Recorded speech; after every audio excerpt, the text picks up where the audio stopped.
17장 18에서 16절 다 같이 읽겠습니다. 여호와의 말씀이 엘리야에게 임하여 이르시되 너는 일어나 시돈에 속한 사르밧으로 가서 거기 머물라. 내가 그곳 과부에게 명령하여 네게 음식을 주게 하였느니라. 그가 일어나 사르밧으로 가서 성문에 이를 때에 한 과부가 그곳에서 나뭇가지를 줍는지라. 이에 불러 이르되 청하건대 그릇에 물을 조금 가져다가 내게 마시게 하라. 그가 가지러 갈 때에 엘리야가 그를 불러 이르되 청하건대 내 손에 떡 한 조각을 내게로 가져오라. 그가 이르되 당신의 하나님 여호와께서 살아계심을 두고 맹세하노니 나는 떡이 없고 다만 통에 가루 한 움큼과 병에 기름 조금 뿐이라. 내가 나뭇가지 둘을 주워다가 나와 내 아들을 위하여 음식을 만들어 먹고 그 후에는 죽으리라. 엘리야가 그에게 이르되 두려워하지 말고 가서 네 말대로 하려니와 먼저 그것으로 나를 위하여 작은 떡 한 개를 만들어 내게로 가져오고 그 후에 너와 네 아들을 위하여 만들라. 이스라엘의 하나님 여호와의 말씀이 나 여호와가 비를 지면에 내리는 날까지 그 통의 가루가 떨어지지 아니하고 그 병의 기름이 없어지지 아니하리라 하셨느니라. 그가 가서 엘리야의 말대로 하였더니 그와 엘리야와 그의 식구가 여러 날 먹었으나 여호와께서 엘리야를 통하여 하신 말씀같이 통의 가루가 떨어지지 아니하고 병의 기름이 없어지지 아니하니라. 아멘.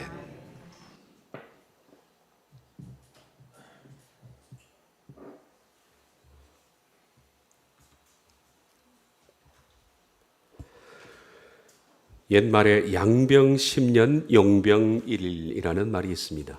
양병 곧 병사를 키우는 것입니다. 한 병사를 키우는 데는 10년이 걸린다. 용병, 병사를 사용하는 데는 하루밖에 걸리지 않는다라는 얘기입니다. 하나의 군사를 만들기 위해서는 10년의 과정이 필요하지만은 그 군사가 쓰이는 것은 딱 하루다.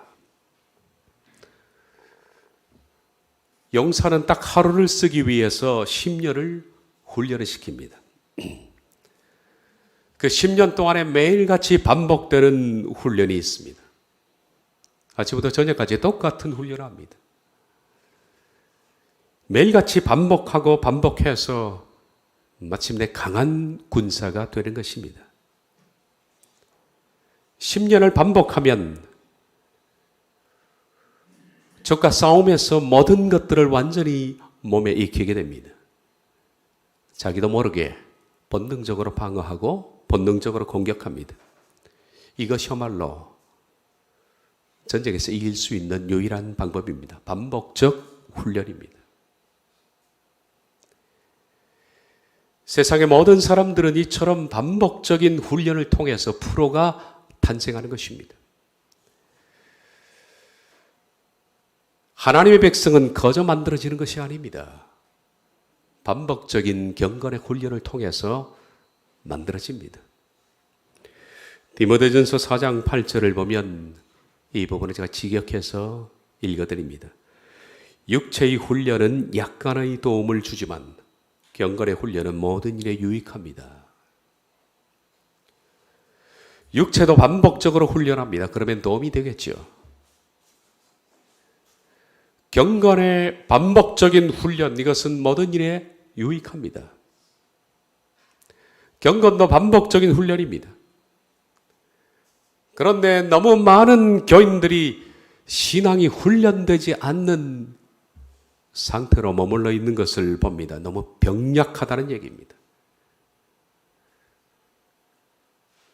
죄송하지만 이것은 진실입니다. 교인들이 너무 병약합니다. 10년 아니라 모태 신자도 너무 허약하고 너무 병약합니다. 쉽게 무너집니다. 쉽게 신앙이 깨지며 신앙 고백이 30년 동안에 믿어왔던 것이 하루아침에 뒤바뀌는 모습들을 봅니다. 훈련받지 못한 사람들입니다. 그래서 교인이 세상이라는 전쟁터에 나가서 약간만 문제가 생겨도 쉽게 패배합니다. 너무 쉽게. 신앙생활하면서 아주 작은 시험도 견디지 못하고 약간의 오해와 비난과 모욕에도 속수무책으로 무너지는 교인들을 많이 봅니다. 약간만 어려움이 생겨도 쉽게 원망하고 분노하고 시험 들고 좌절하고, 교인들 가운데 잘 훈련된 군사를 찾아보기가 힘이 드는 겁니다. 왜 이렇게 훈련받지 못할까요?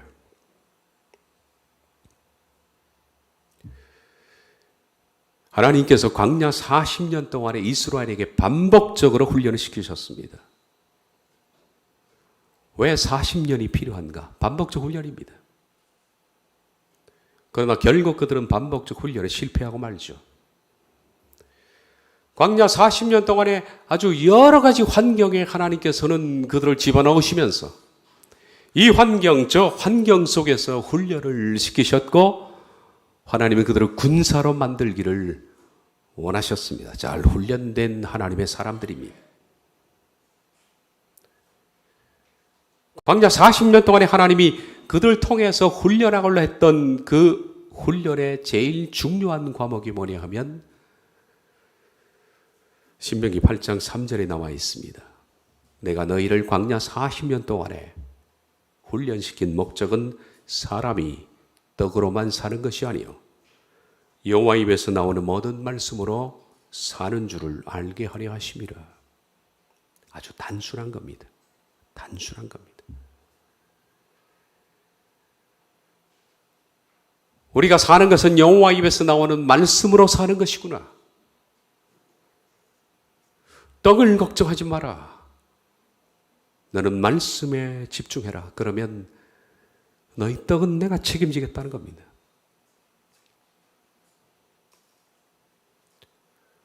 떡을 위해서 힘쓰지 마라. 하나님의 말씀을 집중해라. 그러면 하나님께서 너희의 모든 것들을 공급하시겠다는 겁니다. 가장 기초적인 훈련입니다. 그런데 많은 교인들이 이 훈련이 실은 안 돼 있습니다. 배고프면 달라집니다. 눈빛이 달라집니다. 어떤 문제만 노출되면 이 문제의 주권자이신 하나님을 잊어버립니다. 그리고 이리 당황하고 저리 당황하고 인간적으로 그 문제를 풀어나가려는 모습 속에서 과연 수십 년 동안에 믿어왔던 그 신앙은 어디로 간 겁니까? 훈련받지 못해서 그렇습니다. 본능적으로 우리들은 모든 매사에 있어서 어떤 사건이 생길 때 신앙으로 생각하고 신앙으로 방어하고 신앙으로 해결하는 그런 습관이 나와야 하는데 그게 되지 않는 거예요. 그리 시내가에서 받았던 엘리야의 훈련, 말씀드린 것처럼 장소를 옮겨서 사르밧에서 하나님은 반복하십니다. 그릿과 사르밧에서 하나님께서 반복적으로 훈련하시는 목적은 딱 하나 있다고 그랬죠. 내가 너에게 먹을 것을 준다. 내가 너에게 먹을 것을 준다. 생명도 하나님이 주시는 것이고 입을 것, 먹을 것, 삶의 의미, 모든 것들은 하나님이 공급하신다는 이 신앙, 이거 하나 엘리야에게 가르치기 위해서 그릿에서 사르밧으로 장소를 옮겨서 하나님은 반복적 훈련하십니다. 지난 시간에 봤던 말씀처럼 사르밧에 그는 도착했습니다. 내가 사르밧 한 과부에게 너에게 먹을 것을 주라 하였느니라. 엘리야는 정말 죽을 만큼 싫었습니다.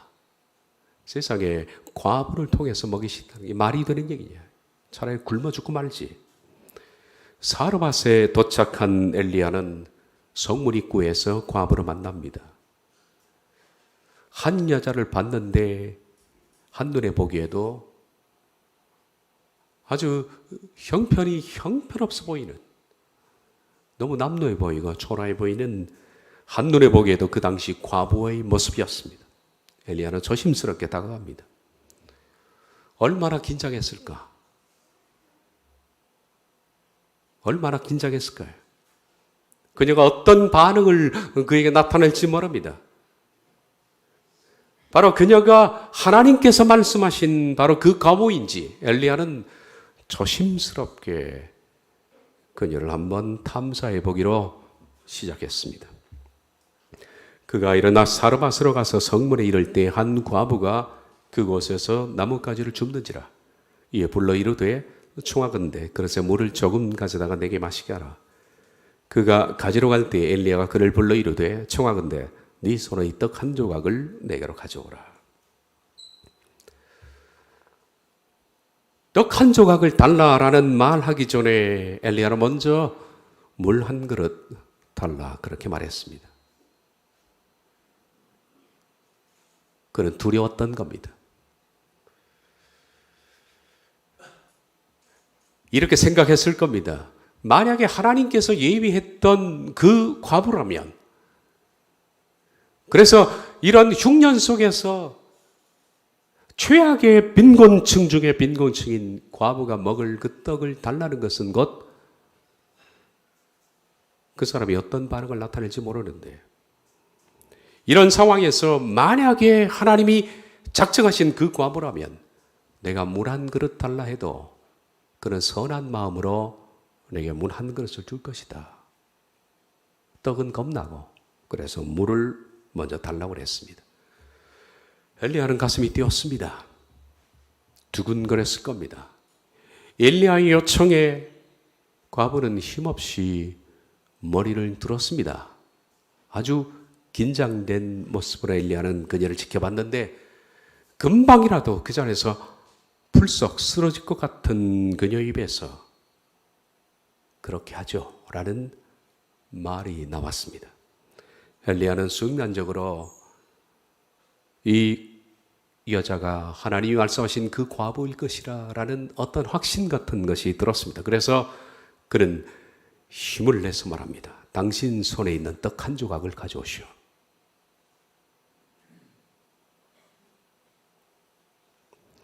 그 과부는 아주 기막히다는 표정을 지었을 겁니다. 세상에 이런 막대 먹은 사람이 어디 있습니까? 이건 강도가 할 수 있는 짓보다도 악한 겁니다. 최악의 빈곤층인 그녀, 먹고 한 끼 이제는 죽고 죽으려는 그 위기에 처한 그녀에게 떡 한 조각을 달라라고 말합니다. 그 과부는 기막힌 표정으로 엘리야를 쳐다본 후에 이렇게 말을 합니다. 그가 이르되 당신의 하나님 여호와께서 살아계심을 두고 맹세하노니 나는 떡이 없고 다만 통에 가로 한 웅큼과 병에 기름 적은 뿐이라. 내가 나뭇가지 둘을 주워다가 나와 내 아들을 위하여 음식을 만들어 먹고 그 후에는 죽으리라. 그녀는 이렇게만 먼저 말했습니다. 당신의 하나님 여호와께서 살아계심을 두고 맹세하노니. 이 사르밧 과부가 어떻게 여호와를 알았을까요? 그리고 엘리야가 섬기는 그 신이 여호와라는 것을 어떻게 알았을까요? 그녀는 바알 신앙을 가진 여자였습니다. 어떻게 알았을까요? 엘리야의 외모를 보고서 판단하기에는 말이 안 되는 얘기입니다. 셈족속이라고 해서 전부 다 여호와 신앙을 갖고 있는 것은 아닙니다. 그런데 그녀는 엘리야에게 말합니다. 당신의 여호와 하나님, 그분의 살아계심을 두고 내가 맹세한다라고 말합니다. 아마 11절과 지금 12절인데 이 12절 사이에는 성경에는 기록은 없지만은 엘리야와 과부 사이에 어떤 짤막한 대화가 오갔던 것이 분명합니다. 11절 끝에는 이런 말이 있었죠. 떡 한 조각을 내게로 가져오라. 이 말에 그녀가 어떤 반응을 했고 이 반응 때문에 엘리야가 무슨 말을 했고 따라서 이 말을 했던 것으로 생각됩니다. 성경에는 기록되지 않았지만 분명히 상황이 없이는 이런 말이 나오지 않습니다. 그렇다면 그녀가 했음직한 얘기를 유추해 볼 수 있습니다. 어찌 내게 떡 한 조각을 달라 그러십니까? 당신은 내가 너무 비참한 과부인 걸 모르시겠습니까? 나를 봐도 모르시겠어요. 게다가 지금은 몇 년 동안의 기근이 계속되어서 나에게 음식을 주는 사람도 없습니다. 이제는 구걸조차도 할 수 없습니다. 도대체 바알이 왜 비를 내리지 않는지 나는 도통 모르겠습니다. 그녀는 바알을 거론했을 것으로 생각됩니다. 그 당시 사라밧 쪽에서 섬겼던 바알은 농경의 신이며 풍요의 신이었습니다. 그래서 바알이 이른 비와 늦은 비를 때를 따라 내리며 농사의 풍요함을 그리고 삶의 풍요를 준다라고 생각했습니다. 도대체 바알이 왜 비를 내리지 않는지 모르겠습니다. 이 말에 엘리야가 과부에게 그렇게 말을 해서 그렇게 생각됩니다. 지금 이 기근은 바알 때문이 아닙니다. 내가 믿는 여호와 하나님의 분노 때문입니다. 당신이 믿는 바알은 거짓신이고 여호와만이 참신입니다. 당신의 나라 공주였던 이세벨이 바로 이스라엘, 우리나라에 시집을 온 걸 아시겠죠? 그 바람에 이스라엘이 온통 바알 신앙으로 지금 바뀌어버렸습니다. 하나님께서는 이 점에 격분하셔서 수년 동안에 비를 내리지 않겠다고 제게 말씀하셨고 내가 아합에게 가서 그 말을 전했던 그 선지자입니다. 라는 내용들이 깔려 있을 겁니다. 과부는 엘리야의 그 말을 듣고 약간 신앙적 갈등이 생겼을 것으로 생각됩니다. 신앙이 바뀐 것은 아니지만은 바알이 참신이라면 왜 비를 내리지 않는 거야? 약간의 갈등이 생겼습니다. 그리고 일종의 구도의 정신이라고 불러야 되겠죠.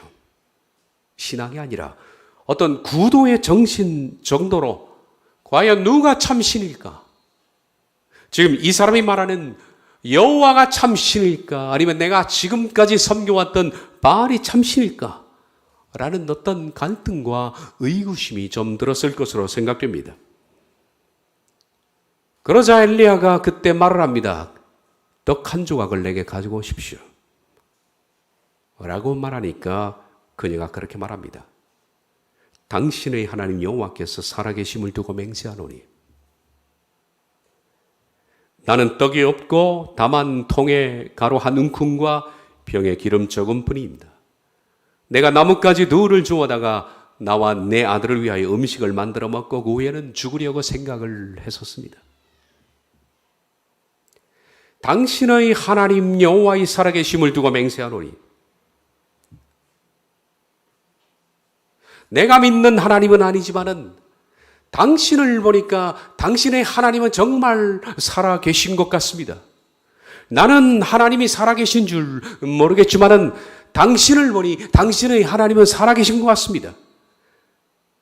그래서 당신이 믿고 있는 그 하나님의 살아계심을 두고 맹세하노니 라고 말을 한 겁니다. 그녀는 그 속으로 많이 갈등하고 있다는 것이 보입니다. 바알이 참 신이다라는 사실이 조금씩 균열되기 시작했습니다. 그리고 나서 그녀는 참 신이 여호와일지도 모른다는 생각 때문에 자신의 숨겨놓은 얘기를 솔직하게 꺼내는 겁니다. 신앙 고백과 같은 나는 떡이 없고 다만 통에 가루 한 움큼과 병에 기름 조금 뿐입니다. 내가 나뭇가지 둘을 주워다가 나와 내 아들을 위하여 음식을 마지막으로 만들어 먹고 그 후에는 죽으려고 생각했습니다. 떡을 가지고 오십시오. 떡이 없습니다. 라고 거짓말을 하는 것이 정상인데 목숨과 같은 것 아닙니까? 그런데 사실은 죽으려고 남겨둔 떡이 있습니다 라고 한 건 그녀가 엘리야를 보니까 엘리야의 하나님이 참신인 것 같은 느낌이 든 겁니다. 그리고 그 참신 앞에서 거짓말을 못하는 거죠. 그녀는 마음이 조금 바뀌었습니다. 여호와가 참신일지 모른다는 어떤 구도의 정신이 그녀에게 생겼을 것으로 생각됩니다. 이런 상태에 있는 그녀에게 엘리야가 말을 합니다. 엘리야가 그에게 이르되 두려워하지 말고 가서 네 말대로 하려니와 먼저 그것으로 나를 위하여 작은 떡 한 개를 만들어 내게로 가져오고 그 후에 너와 내 아들을 위하여 만들라. 이스라엘 하나님 여호와의 말씀이 나 여호와가 비를 지면에 내린 날까지 그 통의 가루가 떨어지지 아니하고 그 병의 기름이 없어지지 아니하리라 하였느니라. 당신은 내 말대로 하십시오. 만약에 내 말대로 한다면 내가 믿고 있는 하나님께서 말씀하기를 당신은 기근이 계속되는 동안에 당신의 집에 밀가루와 기름은 계속적으로 공급될 것이라고 내게 약속을 했습니다. 그 얘기를 해주는 겁니다. 그녀는 지금 선택의 기로 속에 서 있습니다. 엘리야를 보니까 진실된 하나님의 종 같습니다. 그가 믿고 있는 여호와는 정말 살아있는지도 모른다는 생각이 듭니다. 그리고 바알 신앙을 아주 완전히 포기한 것도 아닙니다. 그는 바알을 믿고 있습니다. 무엇을 택할 것인가? 무엇을 택할 것인가? 그녀는 엘리야의 말을 택했습니다. 이건 파격적인 선택입니다.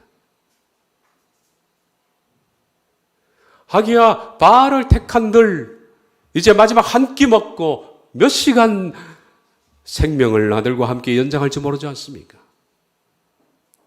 이렇게 죽으나 저렇게 죽으나 똑같으니 어떤 진실된 하나님의 선지자처럼 보이는 그의 말을 한번 믿어보기로 작정을 한 겁니다. 그녀에게는 파격적인 선택이었습니다. 그가 가서 엘리야의 말대로 하였더니 그와 엘리야와 그의 식구가 여러 날 먹었으나 여호와께서 엘리야를 통하여 하신 말씀과 같이 통에 가루가 떨어지지 아니하고 병에 기름이 없어지지 아니하니라. 기적이 일어난 겁니다. 세상에 이런 기적도 없습니다.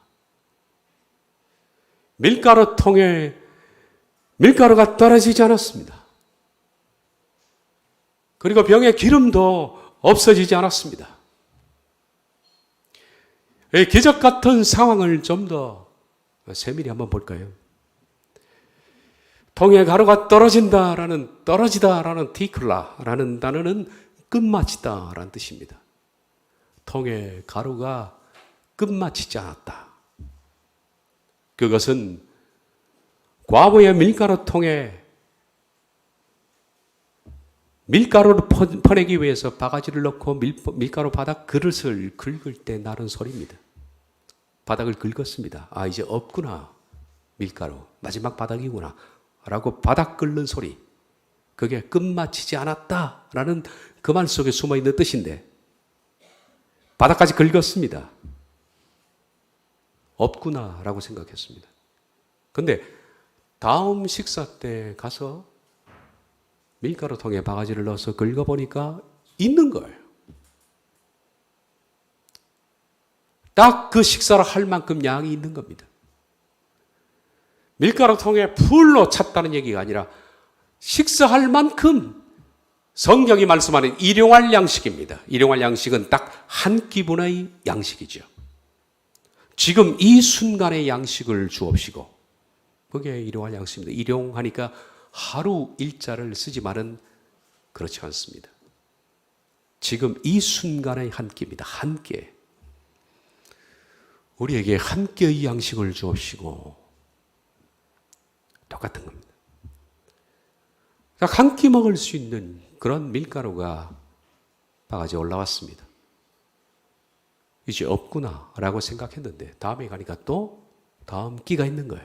그렇게 해서 계속적으로 바닥을 긁는 소리와 함께 맵기 밀가루가 공급이 된 겁니다. 디클라, 그런 뜻입니다.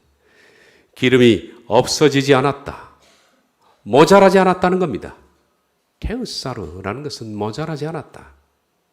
이것은 기름이 병의 바닥을 보였다는 얘기 아닙니다. 부으니까 계속적으로 나왔다는 얘기죠. 병에 든 기름은 끊어지지 않고 계속 풍족하게 나왔습니다.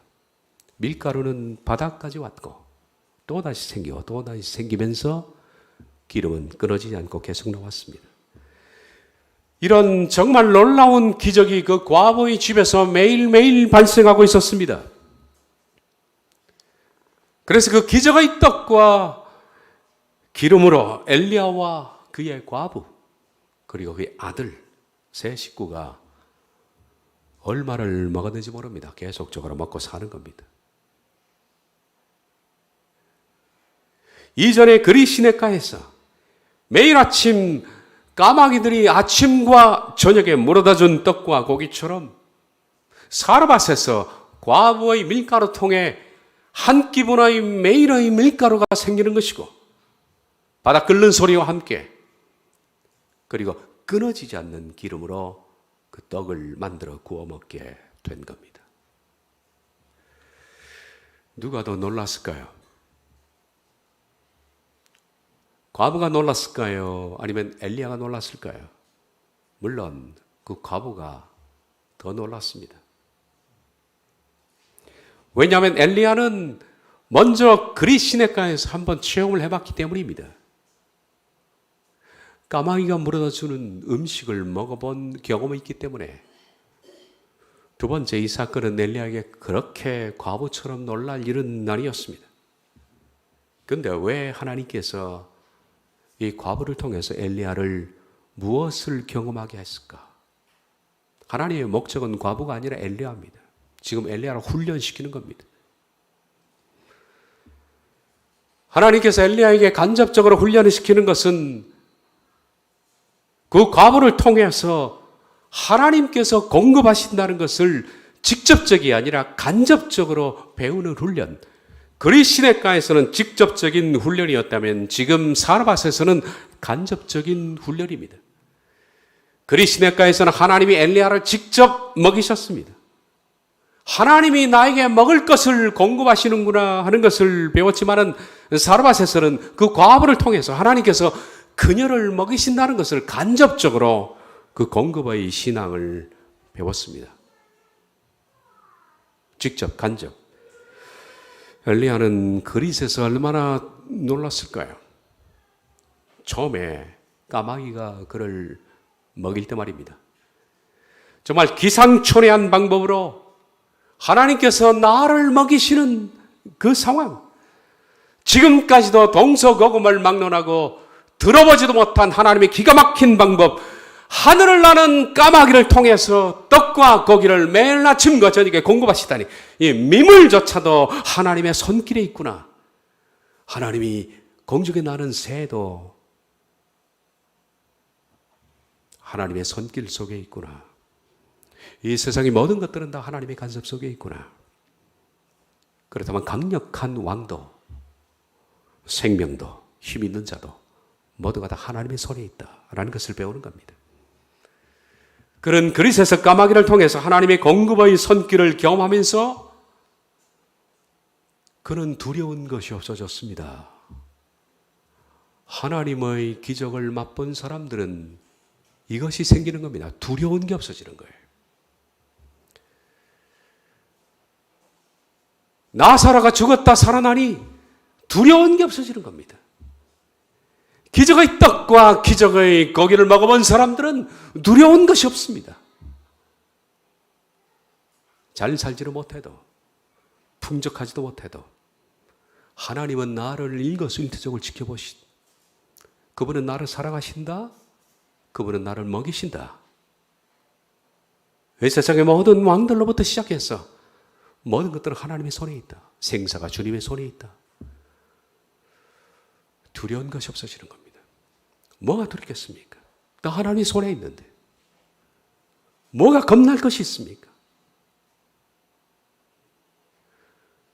하나님을 경험해보지 못한 사람들은 두려워합니다.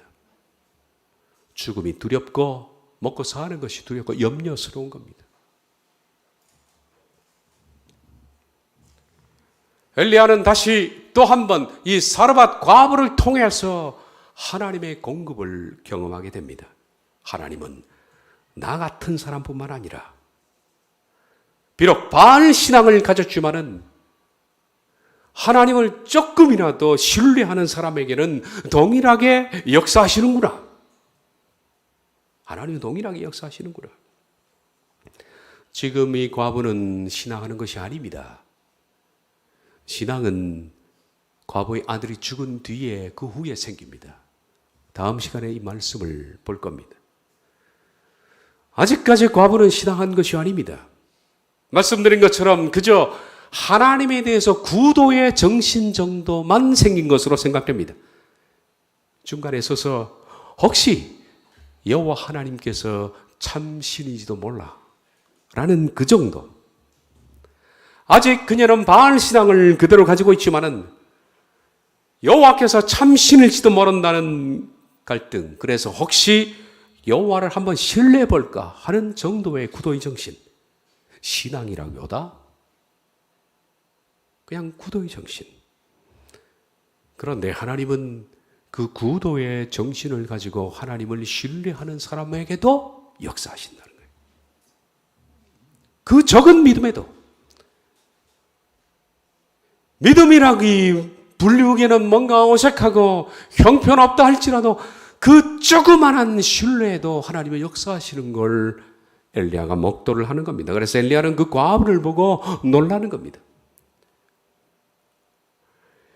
이런 상태의 과부도 하나님을 신뢰하니까 공급하는구나.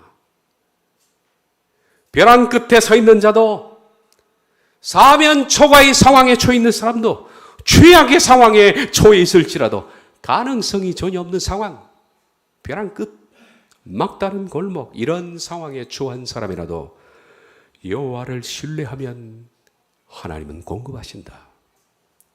이걸 배우는데 여러분은 이 사실을 믿습니까? 하나님께서 나의 삶에 생명부터 시작해서 모든 것을 공급하시고 이 세상을 하나님이 통치하시고 섭리하신다는 것을 믿는 것은 여러분이 그냥 단순하게 아멘 하지만은 이 단순한 아멘에 부합된 삶을 사는 사람은 죄송합니다. 서히 찾아보기가 힘이 듭니다. 다들 염려합니다. 다들 걱정합니다. 다들 고민합니다.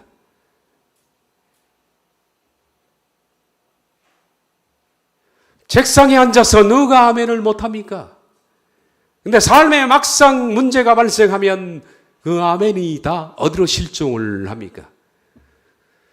분한 일, 황당한 일, 답답한 일, 그리고 굉장히 궁핍한 일을 만나면 그 신앙이 좋았던 사람들이 왜 그렇게 신앙 고백이 하루아침에 뒤바뀌는지 그저 머리를 쥐어뜯고 염려하고 고민하고 근심하고 낙담하고 좌절하고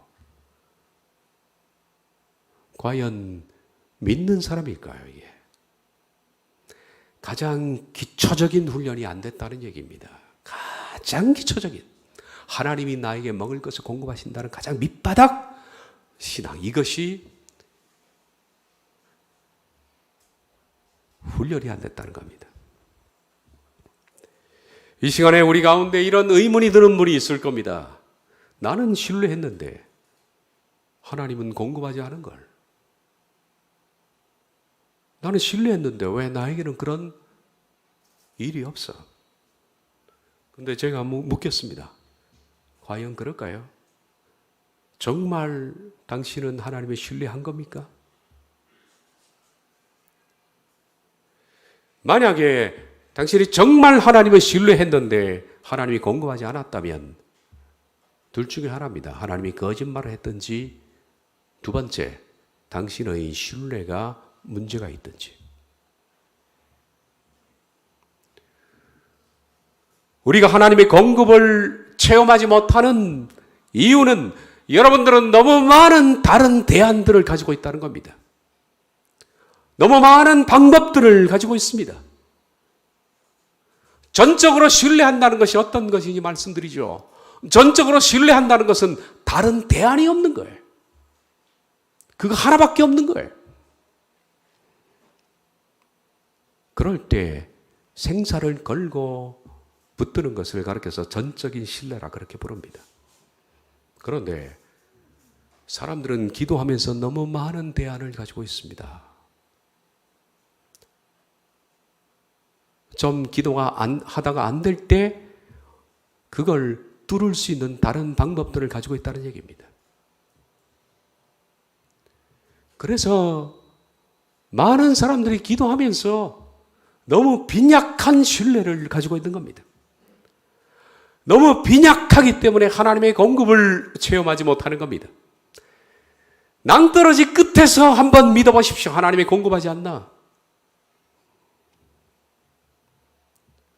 저는 사면초가의 상황, 낭떠러지, 최악의 상황 거기에 서봤습니다. 다른 대안이 대안을 가질 수 있는 여유도 없고 방법도 없었습니다. 다른 대안이 없을 때 하나님은 정말 까마귀를 통해서 먹이시더라고요. 아무런 다른 대안이 없을 때 하나님은 정말 희한한 방법으로 그 모든 것들을 채우시고 역사하시더라고요. 그래서 신앙은 벼랑 끝에서 생기는 용기입니다. 너무 많은 그리스도인들이 기도하다가 다른 대안을 찾아서 기도를 접습니다. 하나님의 공급을 체험하지 못하는 이유죠. 그래서 어떤 의미에서 실은 많은 그리스도인들이 이 과부보다 못한 신뢰를 하나님께 하고 있는 겁니다. 이 과부는 믿음도 아니고 그저 구도 정도이지만은 그 과부에게 기적이 벌어졌던 것은 그녀에게는 아무 대안이 없습니다.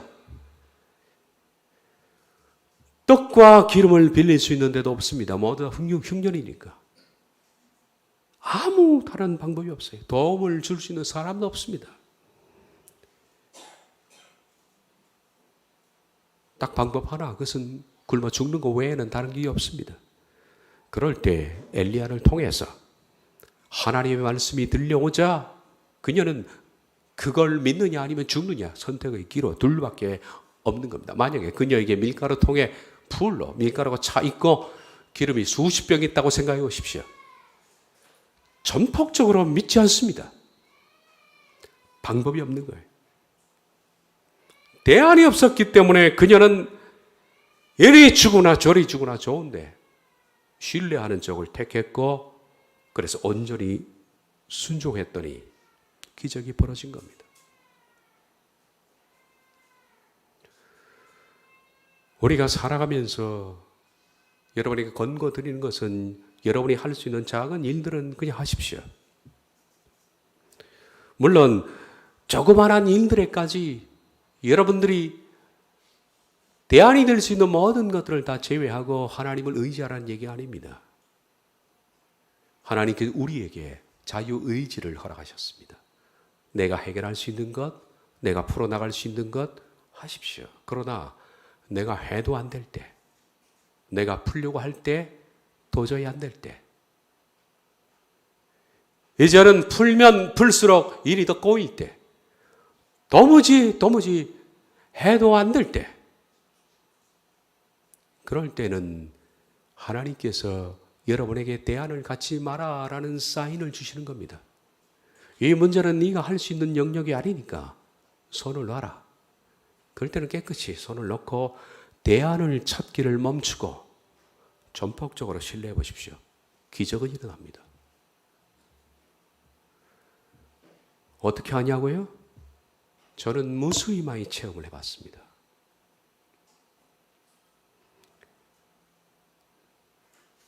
여러분이 생각하는 것보다 더 많이 경험을 해봤습니다.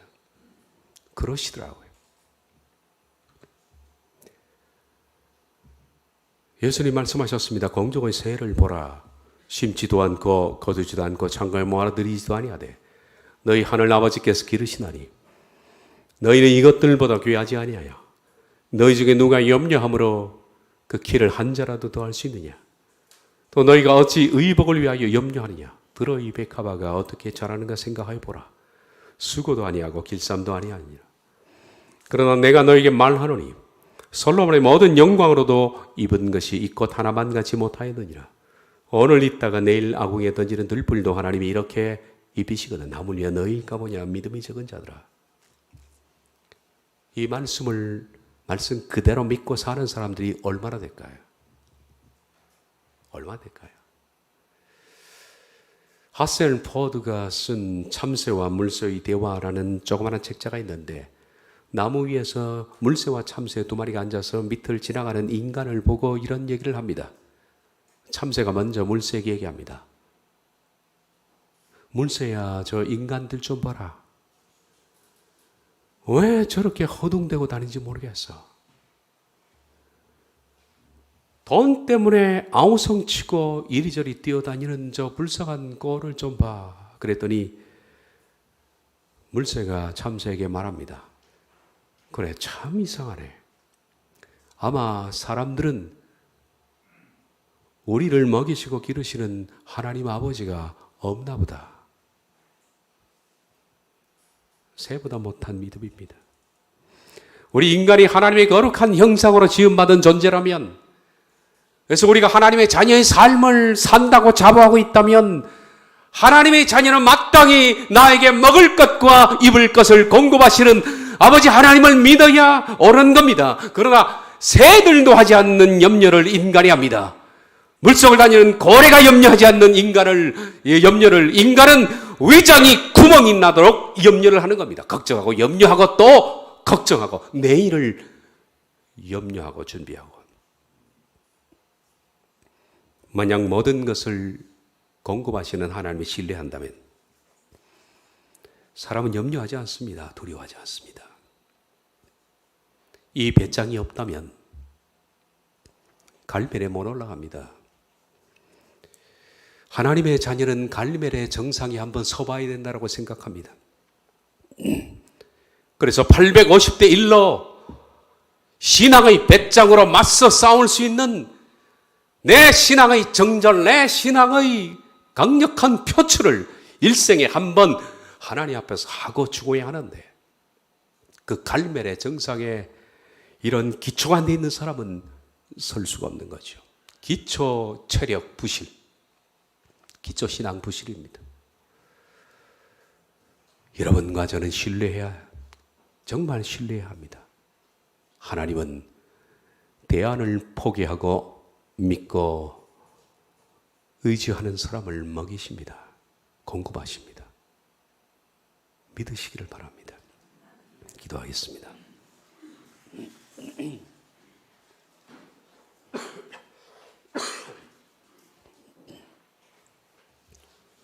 공중의 새도 들의 백합도 먹이시고 기르시는 하나님, 많은 사람들이 너무 많이 염려하고 너무 많이 분노하고 너무 많이 욕심을 내고 신뢰하지 못해서 쩔쩔맵니다. 이러고도 하나님의 자녀라고 말하기가 부끄러울 정도로 사람들은 다른 방법들을 너무 많이 가지고 있습니다. 가장 기초적인 의존 훈련, 우리 모든 경우들이 이 훈련으로 강한 용사가 되었으면 좋겠습니다. 내일을 염려하지 말고 입히고 먹이고 기르시는 전능자 하나님을 아버지로 두었으니 신뢰하며 살아가는 우리 모두가 되게 해 주옵소서. 예수님의 이름으로 기도하옵나이다. 아멘.